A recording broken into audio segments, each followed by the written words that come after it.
আসসালামু আলাইকুম ওরহমতুল্লাহ। আমরা গত ক্লাসের মতো এটাও হচ্ছে প্রবলেম নাম্বার ৯ নম্বর প্রবলেমের ক্লাস। এমনিতেই দেখাই দিই, কারণ এই হচ্ছে উম, ইয়াগুলো আগেই করা হয়ে গেছে। বলা হয়েছে ফ্রম দ্য ফ্লোয়িং ডাটা, প্রদত্ত তথ্যগুলো থেকে calculate cash flow from operating activities. Cash flow from operating activities করতে হবে, মানে ১ নম্বরেরটা using indirect method. Indirect method বললেও ইনডাইরেক্ট, আর না বললেও তো ইনডাইরেক্ট আমরা করবোই। ডাইরেক্ট মেথডটা সবার শেষে শিখবো, ঠিক আছে? তো শুরুতেই বলা হয়েছে নেট ইনকাম টাকা ৫০,০০০।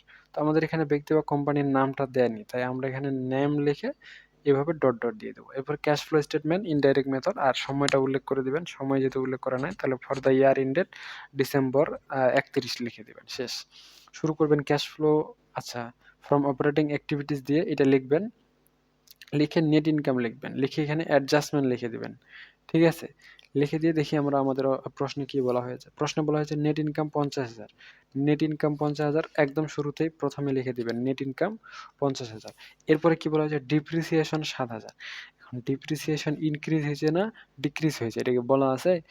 আমাদের যদি বলা থাকতো ডিপ্রিসিয়েশন ইনক্রিজ অথবা ডিপ্রিসিয়েশন ডিক্রিজ, তাহলে আমরা কিন্তু এটা বুঝতাম।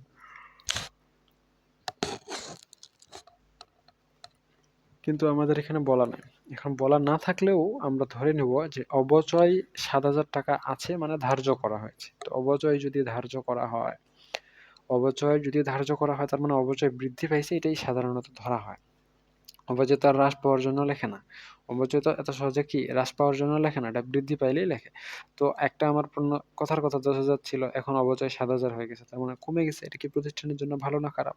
অবশ্যই প্রতিষ্ঠানের জন্য ভালো নয়। ভালো না থাকলে খারাপ। খারাপ হলে প্লাস ফিগার কখন?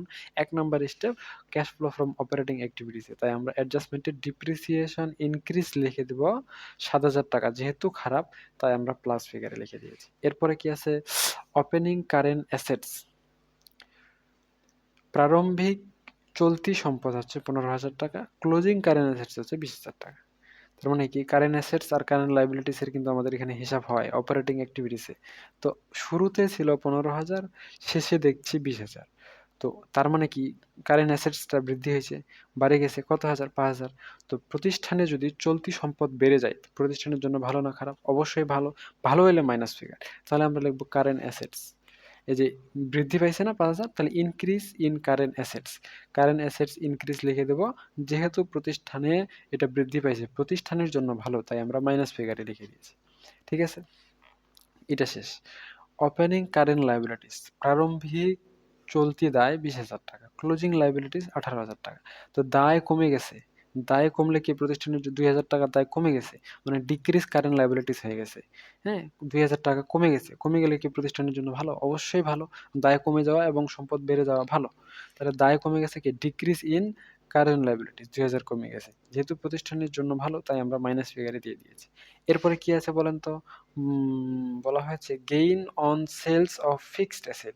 স্থায়ী সম্পদ বিক্রি করে ২,০০০ টাকা লাভ করা হয়েছে বা বৃদ্ধি করা হয়েছে। তাহলে লাভ করলে প্রতিষ্ঠানের জন্য ভালো না খারাপ? অবশ্যই ভালো। ভালো হলে মাইনাস ফিগারে, তাহলে আমরা লিখে দিবেন gain on sales of fixed asset. কত? ২,০০০ টাকা। যেহেতু প্রতিষ্ঠানের জন্য খারাপ, ভালো, তাই আমরা মাইনাস ফিগারে লিখে দিয়েছি। এরপরে কি বলা হয়েছে, গুডউইল রিটার্ন অফ টাকা ৫০০। সুনাম রিটার্ন অফ হ্রাস পেয়েছে ৫০০ টাকা। তো আমাদের সুনাম কি হ্রাস পাওয়া ভালো না বৃদ্ধি পাওয়া ভালো? অবশ্যই সুনাম বৃদ্ধি পাওয়া ভালো। তো সুনাম হ্রাস পাইয়ে গেলে কি হয়ে যাবে? অবশ্যই প্রতিষ্ঠানের জন্য খারাপ। খারাপ যদি হয়ে যায়, তাহলে গুডউইল রিটার্ন অফ লিখে দিবেন ৫০০ টাকা প্লাস ফিগারে। কারণ প্রতিষ্ঠানের জন্য খারাপ হলে প্লাস, ভালো হলে মাইনাস। এটা শুধু অপারেটিং অ্যাক্টিভিটিস এর বেলায়। যদি ইনভেস্টিং অ্যাক্টিভিটিস হয়, তাহলে প্রতিষ্ঠানের জন্য ভালো হলে প্লাস, খারাপ হলে মাইনাস। ফাইন্যান্সিয়াল অ্যাক্টিভিটিস এর বেলায় ভালো হলে প্লাস, খারাপ হলে মাইনাস। তো এটাও ঠিক একইভাবে আমাদের আসলো। তো আশা করা যায় এটা বুঝতে পেরেছেন। আমি একটু এমনিই করে দিচ্ছি। অ্যাকাউন্টিং ডিপার্টমেন্ট ১৪ সালে এটা আসছিল। এটা আপনাদের না। এটা যারা অঙ্ক এতক্ষণ পর্যন্ত দেখলেন তাদের জন্য হয়ে গেছে। এটা আমি এক্সট্রা হিসেবে করে দিচ্ছি, যেহেতু পেজের মধ্যেই আছে। বলা হয়েছে দ্য ফ্লোয়িং ইনফরমেশন, হ্যাঁ, প্রগতি লিমিটেডের অনেক তথ্য দেওয়া আছে। এখানে বলছে net cash provided by financing activities. তো ফাইন্যান্সিং অ্যাক্টিভিটিস এর অঙ্ক নাম দিয়ে, স্টেটমেন্ট দিয়ে, সময় দিয়ে, টাইটেল দিয়ে শুরু করব। কি কি আছে? এক নম্বরে বলা হয়েছে cash receive from short term debt. Short term ডেটের জন্য ক্যাশ রিসিভ করা হয়েছে। তো আমাদের কিন্তু ফাইন্যান্সিয়াল অ্যাকাউন্টসে লং টার্ম গুলো হিসাব করা হয়। হ্যাঁ, ও ফাইন্যান্সিয়াল অ্যাক্টিভিটিস কি এটা?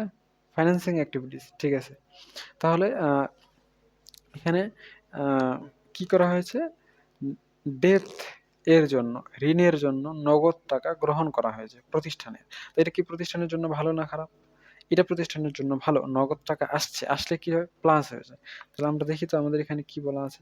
এই যে cash receive from short term debt, এই যে প্লাস ফিগারে দিয়ে দিয়েছে। ঠিক আছে? এরপরে দেখেন তো কি আছে? Cash receive from sales of plant. নগদ টাকা গ্রহণ করা হয়েছে কি করার জন্য? প্লান্ট বিক্রি করার জন্য। তো প্লান্ট বিক্রি করার জন্য এটা হচ্ছে আমাদের ফিক্সড অ্যাসেটস এর একটা অঙ্ক। প্লান্ট কি একটা ফিক্সড অ্যাসেট না? ফিক্সড অ্যাসেট কোথায় আসে? ইনভেস্টিং এ আসে।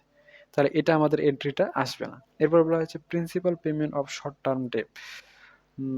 মূলধন পেমেন্ট করা হয়েছে শর্ট টার্ম ডেবের জন্য কত? ৮০,০০০ টাকা। তাহলে ৮০,০০০ টাকা প্রিন্সিপাল পে করে দেওয়া হয়েছে। পে যদি করে দিই, তো প্রতিষ্ঠান থেকে টাকা চলে গেল। তাহলে principal payment of short term debt, এখানে দেখেন principal payment of short term debt, যেহেতু টাকা চলে গেছে প্রতিষ্ঠানের জন্য ভালো নাই, তাই আমরা এখানে মাইনাস ফিগারে লিখে দিয়েছি। ঠিক আছে? আচ্ছা, এরপরে কি বলা হয়েছে? এটা আমাদের হয়ে গেল, এটাও হয়ে গেছে, এটা তো ক্রস। এরপর পারচেস অফ মেশিনারিজ, মেশিনারি ক্রয় করা হয়েছে ৮৫,০০০ টাকা। এখন ৮৫,০০০ টাকা মেশিনারি ক্রয় করলে এটা স্থায়ী সম্পদ হবে, ইনভেস্টিং অ্যাক্টিভিটিসে, আমাদের ফাইন্যান্সিং অ্যাক্টিভিটিসে আসবে না এটা। এরপরে বলা হয়েছে কি প্রিন্সিপাল পেমেন্ট অন মর্টেজ, মর্টেজের জন্য নগদ পে করা হয়েছে কত? ৫,০০,০০০ টাকা। তো মর্টেজের জন্য নগদ পে করলে প্রতিষ্ঠান থেকে টাকা আসবে না যাবে? অবশ্যই প্রতিষ্ঠান থেকে টাকা চলে যাবে। তাহলে আমরা লিখতে পারি যে প্রিন্সিপাল পেমেন্ট অফ মর্টেজ বা অন মর্টেজ, যেহেতু টাকা চলে যাবে তাই আমরা কি করছি? এখানে মাইনাস ফিগারে লিখে দিয়েছি। ভালো কথা। আর কি বলা হয়েছে? যে proceeds from issuance of common stock, common stock issue করা হয়েছে। এটা তো নিঃসন্দেহে আমরা লিখে দিতে পারবো ৮.৫ লক্ষ টাকা। তো কমন স্টক প্রতিষ্ঠানের জন্য ভালো, কারণ মূলধন নিয়ে আসে, তাই আমরা এখানে লিখে দেব ইস্যুয়েন্স অফ কমন স্টক ৮,৫০,০০০ টাকা। এরপরে কি আছে? পেমেন্ট অফ ডিভিডেন্ড, লভ্যাংশ প্রদান করা হয়েছে। কত? লভ্যাংশ প্রদান করা হয়েছে ৪৫,০০০ টাকা। এটা প্রতিষ্ঠান থেকে টাকা চলে যায়। তাহলে পেমেন্ট অফ ডিভিডেন্ড টাকা মাইনাস করে দেবো আমরা, এখানে আছে। তো আশা করা যায় একদমই বুঝতে পেরেছেন। এগুলো কিন্তু কঠিন বা জটিল কোনো বিষয় নয়। এগুলো খুবই সহজ বিষয়। আপনারা জাস্ট একটু মনোযোগ দিয়ে দেখবেন, তাহলেই আপনাদের জন্য হয়ে যাবে। তো ঠিক আছে, আজকে পর্যন্তই। সকলেই সুস্থ থাকুন, ভালো থাকুন আর আমাদের সাথেই থাকুন। দেখা হচ্ছে আপনাদের সাথে নেক্সট পর্বে, নেক্সট কোনো ক্লাসে। ততক্ষণ পর্যন্ত খোদা হাফেজ।